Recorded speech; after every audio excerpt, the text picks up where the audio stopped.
Anong pangalan mo? Rambo po. Salamat po. Kung hindi po dahil sa inyo. Tana, iyo. Tinatanggap ko na po ang alok po ninyo. Handa na po akong tumakbo bilang barangay captain sa nalalapit na eleksyon. Hindi po ako susuko kahit kailan. Fight! Fight! Fight! Fight! Fight! Fight! Alam ko naman na hindi natutulog ang Diyos. Katulad na sinabi ko, meron siyang plano sa buhay natin. Hindi niya tayo pababayaan.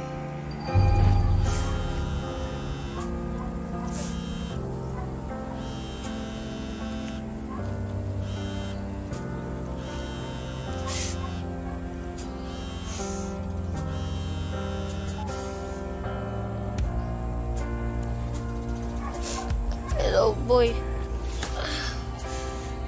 Boy.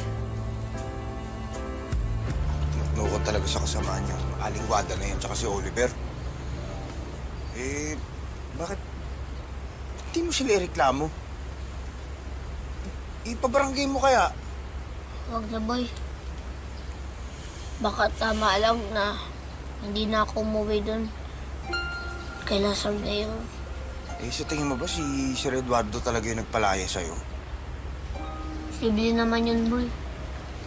Nung pinakulong siya ni nanay, alam ko namang sobrang siyang nasaktan.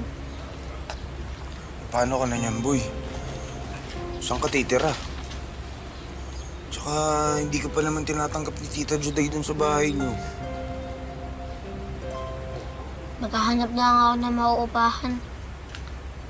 Hindi naman kasi pwede yung panghabang buhay na may tutulog lang ako dun sa barangay. Tsaka baka maging issue pa yan laban sa akin eh. Boy, pwede ba akong makitulog muna sa inyo kahit isang araw lang, boy? Oo naman. Ako, boy, walang problema. Kaya alam, kailangan ko muna ipaalam sa kasera ko, ha. Medyo pinsan kasi ni Satanas yun, eh. Masama yung ugali. Boy, alalayan mo muna ako, ah. Kasi kaya talaga akong matitiran, eh.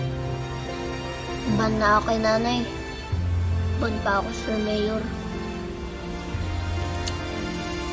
Maglalaboy ako ba?